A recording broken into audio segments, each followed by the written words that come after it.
ये guys law and justice करने वाले हैं चैप्टर आज। और ये चैप्टर प्रीवियस ईयर में कम से कम 4 बार पूछा गया है, 20 मार्क्स में ही पूछा गया है। और तीनों ही टॉपिक्स बहुत इंपॉर्टेंट हैं, law and justice, administration of justice and theories of punishment. तो स्टार्ट करते हैं क्योंकि ये बहुत इंपॉर्टेंट चैप्टर है, बिकॉज एक बैकबोन मान सकते हो आप, और साथ में ये पिलर भी माना जाता है एक सिविलाइज नेशन का। किसी की लॉ एंड जस्टिस प्रणाली कैसी है, बहुत डीपली कनेक्टेड है ये जूरिस्प्रूडेंस के सब्जेक्ट के अंदर। इसमें सिमिलैरिटी भी है दोनों के बीच में, और काफ़ी सारे डिफरेंट कॉन्सेप्ट भी हमें मिलेंगे, जहाँ पे लॉ एंड जस्टिस दोनों दिखने में सेम लग सकते हैं because they are closely related, but they are not same. Because law के बिना जस्टिस अधूरी है और जस्टिस के बिना लॉ अधूरा है। दोनों एक दूसरे को मिला करके कंप्लीट करते हैं। अब मैंने यहाँ पे 2 सेगमेंट्स बनाए हैं। इस साइड में लॉ के बारे में बात करेंगे और इस साइड में हम जस्टिस के बारे में बात करेंगे। ये टेबल डिफरेंशिएशन फॉर्म में प्रिपेयर करी हुई है, पर दोनों के बारे में ample amount of resources and keywords वगैरह सब लिखे हुए हैं कि आपको आंसर्स लिखने में कोई दिक्कत ना आए, कंटेंट शॉर्ट ना पड़े। लॉ क्या होता है भाई? एक सेट ऑफ रूल्स होते हैं या बॉडी ऑफ रूल्स होते हैं जो कि रिकॉग्नाइज भी स्टेट करती है और उसे इन्फोर्स भी स्टेट करती है। ऑस्टिन बोलते हैं वही अपनी सबसे पुरानी definition, a command of the sovereign backed by sanctions, यानी कि जो लॉ है वो कमांड ऑफ सोवरेन है और फॉलो नहीं करोगे तो आपको सैंक्शंस उठाने पड़ जाएंगे। साल्मेंट बोलते हैं ये बॉडी ऑफ प्रिंसिपल है। किसी ने बोला body of rules, body of principle, जो कि रिकॉग्नाइज भी करता है और अप्लाई भी करता है स्टेट। क्यों? एडमिनिस्ट्रेशन ऑफ जस्टिस के लिए। सारी डेफिनेशन बहुत ज़्यादा सिमिलर लगती हैं सुनने में, देखने में। तो अब बात कर लेते हैं कि जो हमारे लॉ हैं वो 2 तरीके के हो सकते हैं। वो हैं हमारे नेशनल, इंटरनेशनल लॉ। नेशनल में ordinary law, constitutional law, ordinary में सिविल एंड क्रिमिनल लॉ आ जाते हैं, एंड देन इंटरनेशनल लॉ जो कि सारी कंट्रीज़ के ऊपर इक्वली एप्लीकेबल होते हैं। जो लॉ होते हैं वो रेगुलेट करते हैं ना केवल सिटीजन को, बट गवर्नमेंट को भी रेगुलेट करते हैं। साथ में अगर हम यहीं पे बात कर लें अपने जस्टिस की, भाई जस्टिस आखिर है क्या चाहिए? तो जस्टिस का मतलब है राइटियसनेस। जस्टिस का मतलब है just, fair and reasonable, in partial treatment करना लॉ एंड मोरालिटी के अकॉर्डिंग में, यानी कि किसी इंसान को बिल्कुल वैसे ही ट्रीट करना जैसे उसे ट्रीट करना चाहिए। सही को सही रखना चाहिए, अगर कोई गलत करता है तो उसे पनिश करना चाहिए। जस्टिस का जो वर्ड जज है वो एक लैटिन वर्ड से निकल के आया जिसका मतलब होता है लॉ या राइट। साथ में अगर ग्रीक में देखा जाए जो क्लोजेस्ट वर्ड है दैट इज डाइक, जिसका भी मतलब जस्टिस ही होता है, राइटियसनेस होता है कि ये सबसे सही चीज़ है। साथ में ये हमारे नेचुरल लॉ से भी इंस्पायर होकर निकला है, इम्प्लीमेंटेशन ऑफ रिलीजियस लॉ भी निकला है, और ऑफ मॉडर्न स्कूल्स में भी इक्वालिटी और लिबर्टी, ये 2 प्रिंसिपल्स हैं हमारे जस्टिस गवर्न करने के। साथ में जस्टिस को बोला जाता है as a goal of welfare state as well. Justice को बोला जाता है ये एक राइट भी है कि जस्टिस मिलना हमारा अधिकार है। साल्मेंट कहते हैं सम ऑफ एक्सटर्नल फोर्सेस नेसेसरी, एक बाहर की फोर्स नेसेसरी होती है ताकि वो एक सोसाइटी को बनाए रखे, और विदाउट जस्टिस ये सोचना पूरी तरीके से अनथिंकेबल है। अब भाई जब लॉ बनती है तो उसके फीचर्स होने चाहिए। सबसे पहले तो वो सबके लिए अप्रोप्रिएट हो, इम्पार्शली किसी और के ऊपर अप्लाई ना हो, सारे के सारे लोग इक्वल हों लॉ की नज़रों में, और कोई भी इसको ना आंखों में धूल झोंक के ना जा सके। यूनिफॉर्म होना चाहिए नेचर में हर किसी के लिए। पावर टू मेक लॉ जो है वो हमारे स्टेट के हाथ में रहेगा, जहाँ पे लेजिस्लेचर जो है पास करेगी लॉज को। क्यों पास करेगी? ताकि गवर्नमेंट और सिटीजन का गवर्नेंस हो सके, उनका असिस्टेंस हो सके। स्टेट जो है एक मैकेनिज्म बनाता है जहाँ पे स्टेट के पास तीनों राइट होते हैं, एक तो लॉ बनाने का, उसको इन्फोर्स कराने का, और एग्जीक्यूट, मतलब सेम ही बात, एग्जीक्यूट करवाने का। और इसको सेफ गार्ड करने का काम होता है हमारा जुडिशरी का, जहाँ पे सेफ गार्ड किया जाता है हर पर्सन के राइट्स को। जो कोर्ट है इनके इश्यूज़ को सेटल करती है, जहाँ पे वो रेमेडीज़ प्रोवाइड कराती है जो कि लॉ प्रिस्क्राइब करता है उसको। अगर एक स्टेट है वो विदाउट लॉ चल रहा है तो मतलब वो एनार्की है, वहाँ पे जंगल राज है। कोई भी स्टेट अगर बिना रूल्स रेगुलेशंस के चल रहा है तो प्रिंसिपल ऑफ नेचुरल जस्टिस भी इसके ऊपर एप्लीकेबल होता है, जैसे कि ऑडी अल्ट्रम पार्टम, किसी को भी बिना सुने नहीं जाने दिया जा सकता।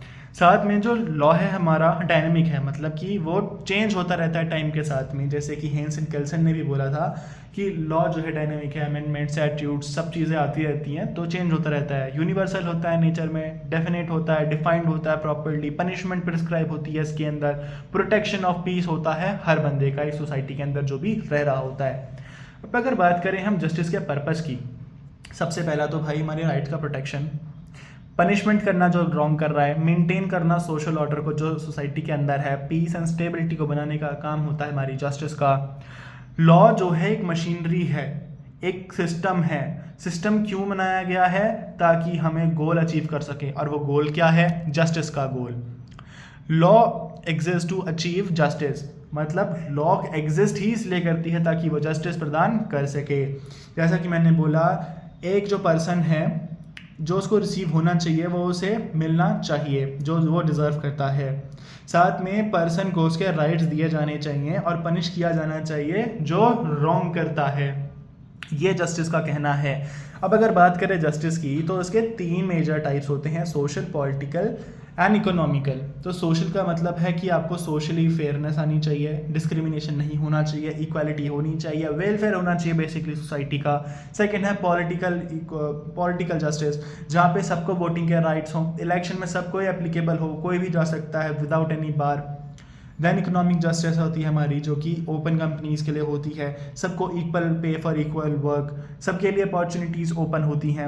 एंड फोर्थ वाली is like rule of law, यानी कि जो लॉ है वो सबसे सुप्रीम में है, और जो मेन के रूल्स हैं वो पावर इतना नहीं रखते हैं।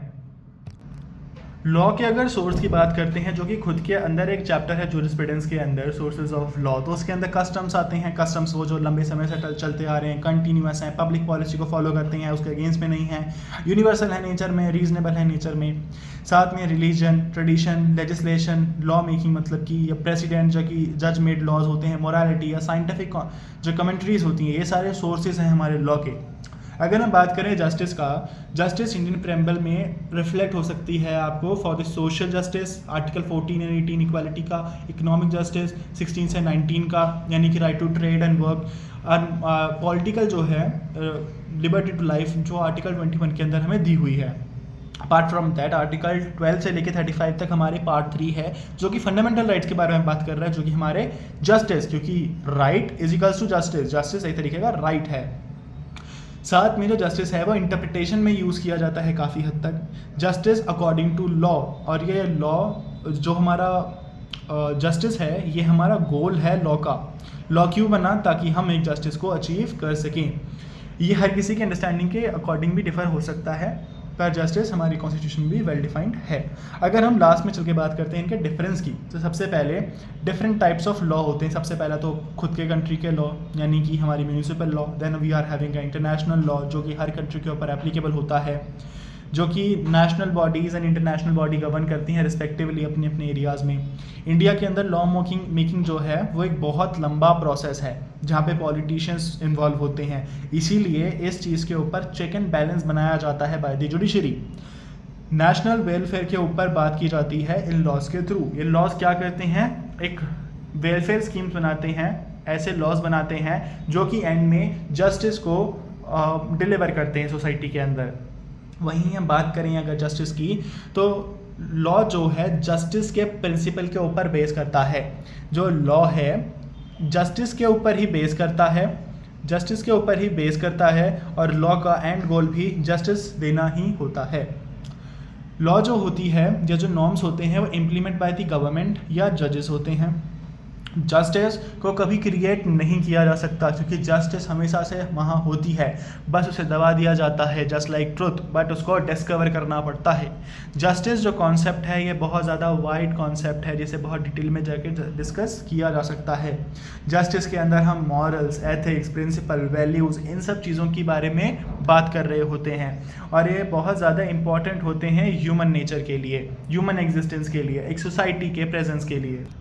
Second topic is administration of justice.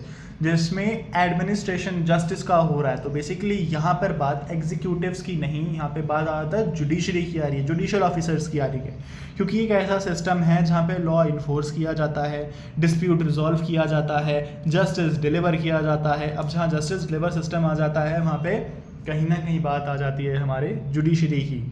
क्यों किया जाता है ये सिस्टम ऐसा? क्योंकि ये फेयरनेस को इम्प्रूव करना चाहता है, इक्वालिटी प्रमोट करना चाहता है, लीगल स्टेबिलिटी देना चाहता है, सोशल ऑर्डर मेंटेन करना चाहता है, साथ में लोगों के जो राइट्स हैं उन्हें प्रोटेक्ट करना चाहता है ये एडमिनिस्ट्रेशन के थ्रू। जो जुडिशियल रोल होता है, जो जुडिशरी का रोल होता है, सबसे पहले तो वो इंटरप्रेट करती है लॉज को, सेफ गार्ड्स करती है हर इंडिविजुअल के राइट्स को, और कॉन्स्टिट्यूशनल प्रिंसिपल्स को सेफ गार्ड्स करती है, उन्हें अपहोल्ड करती है ताकि उन्हें कोई डिस्ट्रॉय या डिस्ट्रक्ट ना कर दे। मोस्ट इंपॉर्टेंट फंक्शन जो है किसी भी स्टेट का, कोर्ट, जजेस या लीगल इंस्टीट्यूशन का, वो क्या हो सकता है कि जो गलत काम कर रहा है उस इंसान को पनिश करो, जो बीच का मसला है उसे रिजॉल्व करो डिस्प्यूट्स को, और जो लोगों के राइट्स हैं उन्हें इन्फोर्स करवाओ, जो उनके ऊपर अभी तक डिस्ट्रक्शन हो रहा था उसे हटाओ। डेफिनेशन देखें तो सैल्मन लिखते हैं maintenance of right with in the political community by the means of the physical force of the state. इसको सिंपल भाषा में बोला जाए तो ये प्रोसेस ऑफ स्टेट है जो अप्लाई करती है लॉज को, किसके थ्रू? कोर्ट्स के थ्रू करती है। और क्यों करती है? ताकि ये जो राइट्स हैं उसको प्रोटेक्ट कर पाए और जो रॉन्ग डूइंग कर रहे हैं उन्हें पनिश कर पाए। अब यह ऑब्जेक्टिव या इंपॉर्टेंस की अगर बात करें एडमिनिस्ट्रेशन ऑफ जस्टिस की, तो सबसे पहले ये यूनिफॉर्मिटी बनाए रखता है, ये इंडिविजुअल राइट्स को प्रोटेक्ट करने की बात करता है, रॉन्ग डूअर को पनिश करता है, पब्लिक ऑर्डर को बनाए रखने की बात करता है, मेंटेन करता है पीस को, सोशल सिक्योरिटी को, और रूल ऑफ लॉ को स्टैब्लिश करता है। जहाँ पे ये पब्लिक कॉन्फिडेंस को क्रिएट और उसको अपहोल्ड करने की, उसको बनाए रखने की भी कोशिश करता है, और इक्वालिटी बिफोर लॉ की बात भी ज़रूर करता है। ये सारी बात करता है हमारा एडमिनिस्ट्रेशन ऑफ जस्टिस। अब जहाँ पे एडमिनिस्ट्रेशन आ जाता है वहाँ पे हमारी एग्जीक्यूटिव ब्रांच की बात आनी चालू हो जाती है।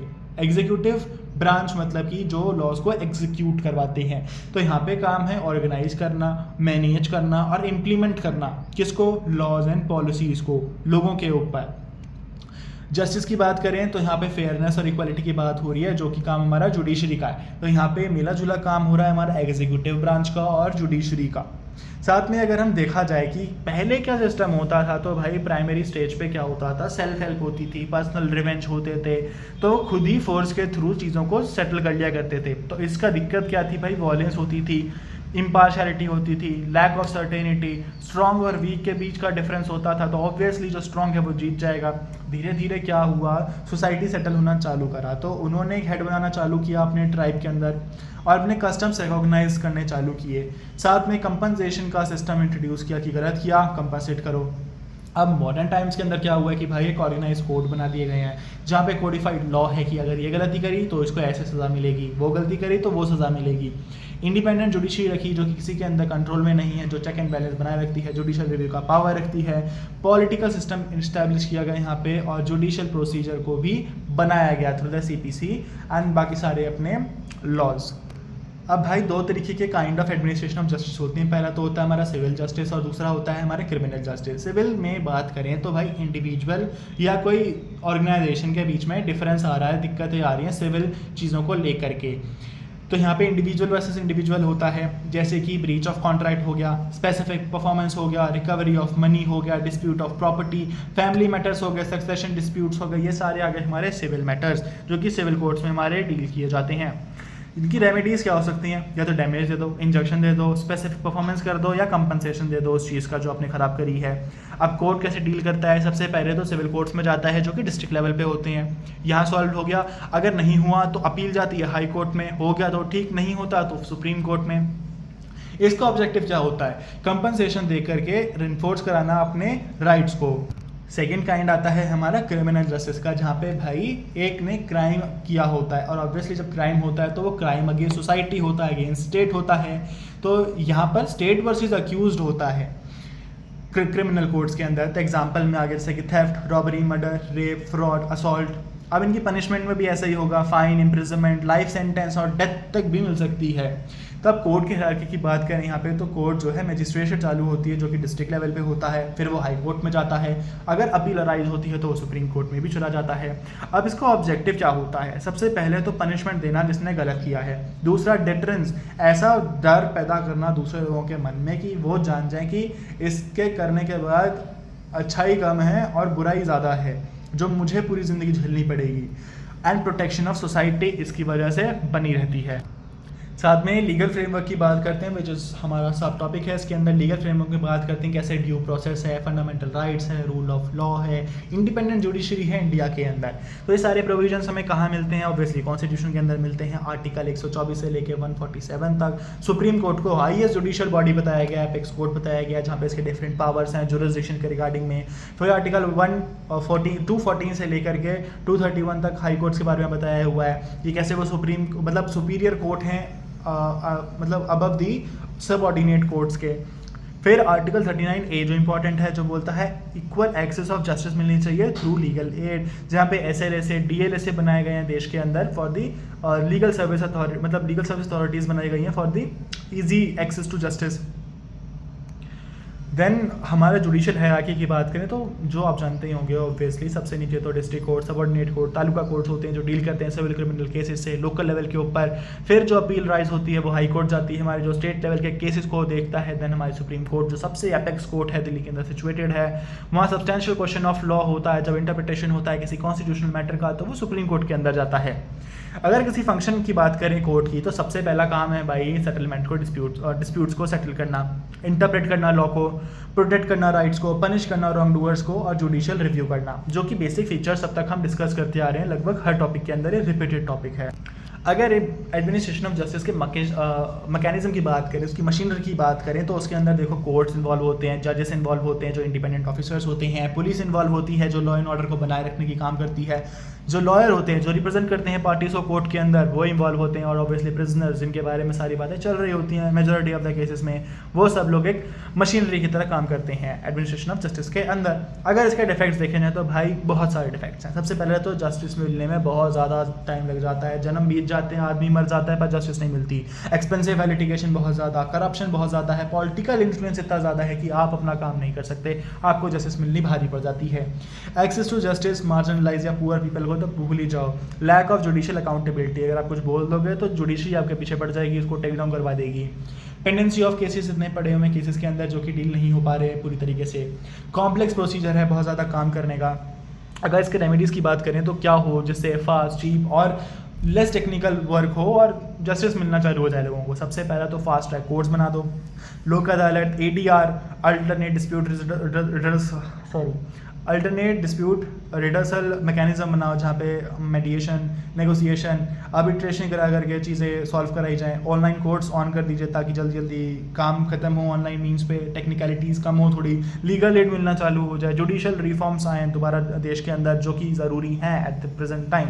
ट्रांसपेरेंसी हो जुडिशरी में भी हमारे, जैसे कि हमारे लेजिस्लेचर में है। ये सारे हमारे रेमेडीज़ हो सकती हैं। So let us talk about the case law, जो कि Maneka Gandhi versus Union of India, because यहाँ पे बोला गया था जो प्रोसीजर है वो फेयर, जस्ट एंड रीजनेबल होना चाहिए, मतलब कि यहाँ पे जस्टिस की बात ही हो रही है। Then we are having a case in the Bharati versus state of Kerala, जहाँ पे establish rule of law as a basic structure, और जुडिशियल रिव्यू को भी यहाँ पे बेसिक स्ट्रक्चर बोला गया था। तो इसका मतलब ये है कि ये सारे इंपॉर्टेंट पॉइंट्स थे हमारे एडमिनिस्ट्रेशन ऑफ जस्टिस के। Now last topic is theories of punishment. इसका मतलब ये बिल्कुल नहीं होता कि हमें किसी से रिवेंज लेना है, पर इसका मतलब ये होता है कि जो आपने पेन किसी को पहुंचाया है उसके बदले आपको पेनल्टी दी जाएगी, पेनल्टी आपको देनी पड़ेगी, जो कि इम्पोज करवाएगा स्टेट आपके ऊपर जो भी क्राइम कमिट करता है उसके लिए। लॉफुल कॉन्सिक्वेंस है, यानी कि ये बिल्कुल विधि द्वारा स्थापित है कि अगर आपने गलत किया है तो आपको इसकी सज़ा में पनिशमेंट भुगतनी पड़ेगी। ये क्रिमिनल जस्टिस का पार्ट होता है, लॉफुल अथॉरिटी से इम्पोज कराती है लीगल ऑब्जेक्टिव को अचीव करने के लिए अकॉर्डिंग टू लॉ। और लीगल ऑब्जेक्टिव की जो बात कर रहे हैं, ऑब्जेक्टिव्स क्या है हमारे? सबसे पहला तो क्राइम को प्रिवेंट करना, रीडिस्ट्रीब्यूशन करना, maintenance of law and order, social order को बनाए रखना, जो सेंस ऑफ जस्टिस लोगों के अंदर है उसको सेटिस्फाई करते रहना, रिफॉर्म करना ऑफेंडर्स के खिलाफ कि वो भाई ऐसा ना करे, डेटरेंस बनाना, इनके अंदर डर पैदा करना कि ये गलत काम है मत करो, और प्रोटेक्शन ऑफ सोसाइटी के लिए भी ये पनिशमेंट्स इम्पोज की जाती हैं। ये ऑब्जेक्टिव्स हैं। तो सबसे पहले बात करते हैं कि क्या क्या पनिशमेंट दी जा सकती हैं। सबसे पहला थ्योरीज में बात करते हैं डेटरेंट थ्योरी, जहाँ पे भाई एक पर्सन को पनिश किया जाएगा जिससे बाकी लोग वार्निंग ले लें कि भाई अगर हमने भी ये काम किया तो भाई हमारा भी सेम हर्ष होने वाला है इसके बाद। तो डेटरेंट वर्ड निकला है डिटर से, जिसका मतलब होता है दूसरे पर्सन को ना अफ्रेड फील करा देना, डर पैदा करवा देना फ्रॉम दी कॉन्सिक्वेंसेज की ऐसा हो सकता है तुम्हारे साथ। Treat criminals as examples for the society, यानी कि क्रिमिनल्स जो है उसको एग्जाम्पल बना के सोसाइटी को दिखाओगे, तुमने किया तो ऐसा तुम्हारे साथ भी किया जाएगा। इसका एम क्या होता है? सबसे पहला तो दिमाग के अंदर ना फियर पैदा करना, हार्ट के अंदर फियर पैदा करना, ये समझाते हुए कि अगर आपने क्राइम कमिट किया तो आप तो गए। आपके अंदर आपको डिस्करेज किया जाता है किसी भी क्राइम को करने से, ऑफेंड करने से, या फिर किसी और पर्सन को भी ऑफेंड करने से। लॉजिक क्या है इसका कि पेन ऑफ पनिशमेंट जो है, यानी कि आपने गलत काम किया उसके बाद जो आपको पनिशमेंट का दर्द मिलेगा ना, वो बहुत ज़्यादा होगा as compare to the worth of the risk. For example, अगर आप चोरी करने जाते हो, अगर आपको वहाँ धर लिया जाता है तो आपको वहाँ पे गला काट के मार दिया जाए फॉर एग्जाम्पल, तो क्या हुआ? वर्थ ऑफ रिस्क क्या था कि सोना चुरा के पैसा लेना, उससे ज़्यादा तो आपने गवा दिया, आपने अपनी जान गवा दी। पेन ऑफ पनिशमेंट, तो यानी कि लॉजिक ये है कि पनिशमेंट इतना दे दो कि उनको ना जो आप चोरी कर रहे थे, कुछ भी कर रहे थे, वो बहुत ज़्यादा वर्थलेस लगने लग जाए उस टाइम पे। फीचर्स क्या हैं इसका? फॉर एग्जांपल इसमें बेस थ्योरी है फियर की, फियर को यहाँ पे माना गया है सबसे मेन चीज़, इसकी वजह से लोग काम क्या क्राइम करना बंद कर देंगे। पनिशमेंट एक्ट करती है एज अ वार्निंग कि तुमने किया तो बेटा तुम गए। फोकस करती है फ्यूचर प्रिवेंशन पे, एक ने गलत किया अब आगे कोई ना करे उसके लिए डेटरेंस पैदा कर देना अभी से ही। एग्जाम्पल्स है हैवी फाइन, डेथ पेनल्टी सीधा सीधा, और इम्प्रिजनमेंट कर देना। अब इसके देखो मेरिट्स क्या हो सकते हैं कि क्राइम रिड्यूस होगा बहुत जल्दी, प्रोटेक्ट करेगी सोसाइटी को और मेंटेन होगा डिसिप्लिन सोसाइटी का। पर इसके अगर डीमेरिट्स की बात करें तो भाई ये बहुत ज़्यादा हार्श है अगर देखा जाए तो आजकल के कॉन्टेम्प्रेरी टाइम पे, जहाँ पे ह्यूमन राइट्स को बहुत ज़्यादा इंपॉर्टेंस दी जा रही है। इनफेक्टिव है काफ़ी ज़्यादा हैबिचुअल ऑफेंडर्स में, जिनको लत लग चुकी है भाई मैं तो कर लूँगा, जो करना है कर ले, जो उखाड़ना है उखाड़ ले, आई डोंट केयर। इग्नोर करते हैं सोशल कॉज ऑफ क्राइम्स को, यानी कि क्राइम की जड़ क्या है, क्यों कर रहे हैं लोग ऐसा, लोग उस पर ध्यान नहीं देते। गरीबी है, क्या है, लोग सिर्फ क्या कर रहा है उस पर ध्यान देते हैं। लोग उसका माइंड परसेप्शन चेंज करने की कोशिश नहीं करते, रिफॉर्म लाने की कोशिश नहीं करते। क्राइम ऑफ पैशन है डन इन एंगर, क्या पता उसने एंगर में कर दिया हो जो उसका इंटेंट बिल्कुल भी ना हो और वो गलती से हुआ हो, ऐसे में हार्श पनिशमेंट देना अच्छी बात नहीं रहेगी। नेक्स्ट इज रिट्रीब्यूटिव थ्योरी, जो कि सबसे ओल्डेस्ट थ्योरी है, क्योंकि ये कहती है कि आँख के बदले आँख, तूने आँख फोड़ी मैं भी तेरी आँख फोड़ूंगा।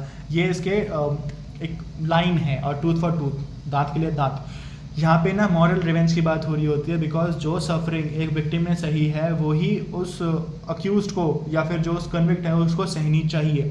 ये रीपेमेंट है उसके रॉन्ग करने का, और इसके जो पास्ट एक्ट्स हैं उन सबको फोकस में रखकर इस चीज़ को लिया जाता है। एम होता है इसका to satisfy the victims and society's desire for the back pay, यानी कि जो उसने गलत काम किया है, जो विक्टिम को दर्द हुआ है, जो सोसाइटी को हार्म हुआ है, सोसाइटी भी चाहती है कि उसके साथ वैसा ही किया जाए, उसको पे बैक किया जाए सेम मैनर में, यानी कि रिवेंज लिया जाए बेसिकली उससे। लॉजिक क्या है इसका? मॉरल बैलेंस होगा। अगर तुम मुझसे कुछ चीज़ लेते हो तो तुमसे भी वो चीज़ ले ली जानी चाहिए, बिकॉज तुमने मेरा हक छीना है तो अब तुम भी अपना हक मेरे सामने दो, ये इनका कहना है बेसिकली। जो कांट और हीगल है वो इसको सपोर्ट करते हैं थ्योरी को, और इसके मेरिट्स अगर देखे जाएँ तो सोशल डिमांड फॉर जस्टिस को ना सेटिस्फाई करता है हर ग्राउंड्स पे, कि भाई यही तो लोग चाहते हैं कि उसने अगर रेप किया है तो उसको मार दिया जाए जान से पब्लिक चौराहे पे। लोग चाहते हैं, सोसाइटी की डिमांड्स होती हैं, क्यों? To maintain the respect of law, more accountability हो लोगों की, इसीलिए ये कहा जाता है। अगर डीमेरिट्स की बात की जाए इसकी तो भाई ये रिवेंज स्पिरिट को बहुत ज़्यादा बढ़ा देता है, ये रिफॉर्म करने को थोड़ा इग्नोर बना देता है, इग्नोर कर ही देता है। हार्श है, बहुत ज़्यादा इनह्यूमन भी है अगर सही कहा जाए तो, पर फिर भी सोसाइटी के एस्पिरेशंस तो है, जिसको देखते हुए केस है Bachchan Singh versus state of Punjab, जहाँ पे बोला गया था कि जो डेथ पेनल्टी है वो वैलिड करी जा सकती है rarest of the rare cases के अंदर। थर्ड थ्योरी है हमारी preventive theory, which is obviously समझ सकते हो पढ़ के कि प्रिवेंशन बेटर देन क्योर, की प्रिवेंट कर लो, ना फियर पैदा करो उनके अंदर, ना उनसे रिवेंज लो जैसा कि हमने पिछली दो थ्योरीज के अंदर देखा, पर एक सेफ्टी बनाओ। सेफ्टी कैसे? उसको नेक्स्ट क्राइम करने से रोक दो, स्टॉप कर दो उस क्रिमिनल को from committing another crime, prevent कर दो उसको ऐसे काम करने से। फोकस करो सिक्योरिटी ऑफ द स्टेट के ऊपर, कैसे? डिसेबल कर दो ऑफेंडर्स को, कैसे कर दो डिसेबल? लाइफ इम्प्रिजनमेंट कर दो, डेथ पेनल्टी दे दो, प्रिवेंटिव डिटेंशन दे दो उसको, या सस्पेंड कर दो उसके सारे लाइसेंस को अगर उसके पास कोई है, फॉर एग्जांपल गन लाइसेंस। इसका लॉजिक क्या दिया जाता है कि भाई अगर एक मर्डरर है, अगर उसको आप जेल के अंदर रख लेते हो किसी मर्डर करने के बाद, तो आप प्रिवेंट कर रहे हो उसको from doing any other crime in the society again, जो कि सेम हो, यानी कि मर्डर करने से रोक देते हो आप उसको, अगर उसको जेल में डाल देते हो तो। अब मेरिट्स क्या हैं भाई? सोसाइटी को तो ऑब्वियसली आपने प्रोटेक्ट कर लिया इससे, प्रैक्टिकल अप्रोच भी लगती है सुनने में, यूजफुल भी है हैबिचुअल ऑफेंडर्स के अगेंस्ट में, पर इसके डीमेरिट्स भी हैं साथ में कुछ, जैसे कि भाई ये रिफॉर्म नहीं करता उसके अंदर, भाई वो बार बार कर रहा है। हैबिचुअल ऑफेंडर्स यहाँ बार बार आ ही क्यों रहा है, वो सुधर क्यों नहीं रहा है? सबसे पहली तो बात ये, रिफॉर्म नहीं लेके आ रहा उसके अंदर। रिस्क ऑफ मिसयूज़ है बहुत ज़्यादा कि भाई क्या ही कर लोगे तुम, मैं दोबारा करके आ जाऊँगा। ये टेम्परेरी सोल्यूशन है, ये परमानेंट सोल्यूशन नहीं है। तो हैबिचुअल ऑफेंडर्स के रिगार्डिंग में आप ये पॉइंट्स को अच्छे से याद कर सकते हो। भाई जो अब तक हम बात कर रहे थे रिफॉर्म करो रिफॉर्म थ्योरी पे आ गए हम, जहाँ पे बोला जाता है कि भाई जो क्राइम हुआ है उसको हेट करो, ना कि क्रिमिनल को। यानी कि जो क्राइम हो रहा है, जो थेफ्ट हो रही है, उसको देखो, ना कि चोर को। चोर तो क्रिमिनल है, उसको सुधार लिया जाएगा थ्रू द रिफॉर्म्स। ये मोस्ट मॉडर्न अप्रोच है हमारी। और यहाँ बोला जाता है कि जो क्राइम है डिजीज़ है माइंड के अंदर का। और ये क्यों होता है डिजीज़ आपके दिमाग के अंदर? Because of the social conditions, जैसे कि पॉवर्टी है, इग्नोरेंस है, बैड एनवायरनमेंट है और साइकोलॉजिकल फैक्टर्स हैं, जो एक सोशल अबाइडिंग सिटीजन को, लॉ अबाइडिंग सिटीजन्स को चेंज कर देते हैं टू द क्रिमिनल। ठीक है, इसको वापस लाया जा सकता है, ब्रिंग बैक किया जा सकता है उसको। गांधी भी बोलता था hate the sin not the sinner, यानी कि पाप को हेट करो, पाप करने वाले को नहीं। गोल है इसका टू क्योर, क्या क्योर करना? To turn them into a good citizen. जो उनके अंदर का डिजीज था उसको क्योर करना और उनको एक गुड सिटीजन बना देना। मेथड क्या हो सकते हैं यहाँ पे? सबसे पहला इंडिविजुअल एस्पेक्ट पे उनको डेवलप करना, उनकी पर्सनालिटी डेवलप करना, एजुकेशन में ज़्यादा टाइम देना, उनकी थेरेपी कराना, उनकी वोकेशनल ट्रेनिंग करवाना, ताकि वो दूसरे कामों को सीख सकें, निकलने के बाद जेल से वो कर सकें। ओपन प्रिजन रखना, ऐसा माहौल रखना जहाँ से वो कुछ सीख कर बाहर जाएँ, सो दैट जो उनकी इग्नोरेंस, पॉवर्टी या फिर जो भी इन्वायरमेंट कॉज था क्राइम करने का, वो सब खत्म हो जाए। और अब जो उसकी एजुकेशन है, उसकी जो साइकोलॉजिकल काउंसलिंग के बाद उसको जॉब ट्रेनिंग देना। अब देखो काफ़ी अच्छा लग रहा है कि हाँ भाई ठीक है, इंसान ट्रांसफॉर्म किया जा सकता है, इसके मेरिट्स भी हैं। ये एक ह्यूमैनिटेरियन ग्राउंड्स पे पूरी तरीके से आगे चलता है, फोकस करता है लोगों के रिहैबिलिटेशन पे, कि यहाँ से निकलने के बाद भी वो एक अच्छे सिटीजन बने रहें और वो दोबारा हैबिचुअल ऑफेंडर्स की कैटेगरी में ना आए। रिपीट जो करते हैं क्राइम्स, उनको रोकने का काम करता है। मॉडर्न साइंटिफिक अप्रोच है काफ़ी ज़्यादा, पर इसके ना कुछ से डीमेरिट भी हैं। डीमेरिट क्या है भाई? सबसे ज़्यादा एक्सपेंसिव है। एक तो ये दिखने में लगता है कि लीनियंट है कि भाई आप तो उसे सारे फेवर्स कर रहे हो, या तो क्रिमिनल की तरफ से फील ही नहीं कराने दे रहे, तो उसका अप्रोच ही नहीं है, तो वैसा वो क्यों करवाएगा? लीनियंट फील करवाता है। और जो बहुत ज़्यादा डेंजरस क्रिमिनल्स हैं ना भाई, जिनको कुछ घंटा फर्क नहीं पड़ता, जिनका दिमाग ख़राब हो ही चुका है पूरी तरीके से, जिन्हें क्योर ही नहीं किया जा सकता, उनके लिए तो ये भाई बहुत ज़्यादा डेंजरस चीज़ है हमारी सोसाइटी के लिए। केस आया था हमारा Mohammad Ghiyasuddin versus state of Andhra Pradesh, जहाँ बोला गया था कि रिफॉर्मेटिव अप्रोच जो है यह प्रेफर की जानी चाहिए मॉडर्न पेनोलॉजी, यानी कि स्टडी ऑफ क्राइम्स। एंड जो लास्ट थ्योरी है हमारी वो है कंपनसेटरी थ्योरी, जिसका मतलब है कि पनिशमेंट के साथ साथ आपको कंपनसेशन भी देना चाहिए। कंपनसेशन देना चाहिए आपको विक्टिम्स को, बिकॉज आपने उनको बेसिकली ख़राब किया है ना, आपने उनकी ज़िंदगी तहस नहस करी है। तो मेन ऑब्जेक्टिव है compensate to the victim, restore करता है डेंजर्स कॉज टू दैम, इनको फोकस में रखता है। आइडिया ऑफ पेनेंस है, यानी कि उसको वो दर्द, वो तकलीफ़ महसूस होनी चाहिए कि भाई उसने क्या कर दिया, उसको डीप रिग्रेट होना चाहिए उसके ऊपर, उसको अपनी मिस्टेक रियलाइज़ होनी चाहिए। अब अगर हम बात करें किसी एक्सीडेंट केस का, तो उस केस में माना जा सकता है कि हाँ उसने विक्टिम को हेल्प कर दिया और एंकरेज किया अपनी रिस्पॉन्सिबिलिटी को निभाते हुए, ये मेरिट भी हो सकता है इस केस का। पर अगर डीमेरिट की बात की जाए तो भाई जो वेल्दी लोग होंगे वो तो ऑफेंस करने के बाद यूँ छूट जाएंगे, एसेज लिखने के बाद में, पैसे देने के बाद में, भले किसी को भी मार दें वो देश के अंदर। कंपनसेशन जो है वो सीरियस क्राइम को रिपेयर नहीं कर सकता, वो उसकी भरपाई नहीं कर सकता। हम ज़्यादा से ज़्यादा मॉरल और रिलीजियस आइडियाज़ के ऊपर फोकस कर सकते हैं, पर जब तक वो लीगल नहीं होंगे नेचर में, उन्हें इन्फोर्स नहीं कराया जा सकता, बिकॉज वो सिर्फ एक मोरालिटी है, वो लीगलिटी नहीं है उनके लिए, लीगल नहीं है उनके लिए। That is not law for them. Last हमारा केस देख लेते हैं, हरी सिंह वर्सेस सुखबीर सिंह, जहाँ पे स्टेट को कंपनसेशन जो प्रोविजंस है उसको लिबरली यूज़ करना चाहिए, ऐसा कोर्ट का कहना था। साथ में जो एक क्वेश्चन हमारा आता है क्वेश्चन पेपर में, दैट इज़ अबाउट जजेस जो हैं वो लॉ को क्रिएट नहीं करते, वो लॉ को डिस्कवर करते हैं। एंड येस, वो लॉ को क्रिएट नहीं करते because law is already existing there. Law बनाने का काम जो है वो लेजिस्लेचर का है हमारा, जो पार्लियामेंट में हमारे लॉज, स्टैट्यूट्स, अमेंडमेंट्स बना रही हैं, जजेस का काम है उसको इंटरप्रेट करना। अगर कोई दिक्कत नज़र आ रही है तो जुडिशियल रिव्यू देना, वो सिर्फ उस लॉ को डिस्कवर कर सकते हैं। जस्ट एग्जांपल ले लीजिए Manika Gandhi versus Union of India, जहाँ पे आर्टिकल 21 सदियों से था, पर उसको इंटरप्रेट करने का काम, उसको डिस्कवर करने का काम विद द टाइम किसने किया? कोर्ट ने किया, जहाँ पे उसको गोल्डन ट्रायंगल में ट्रांसफॉर्म किया गया था विद द आर्टिकल 14 एंड 19। तो thanks for watching this video.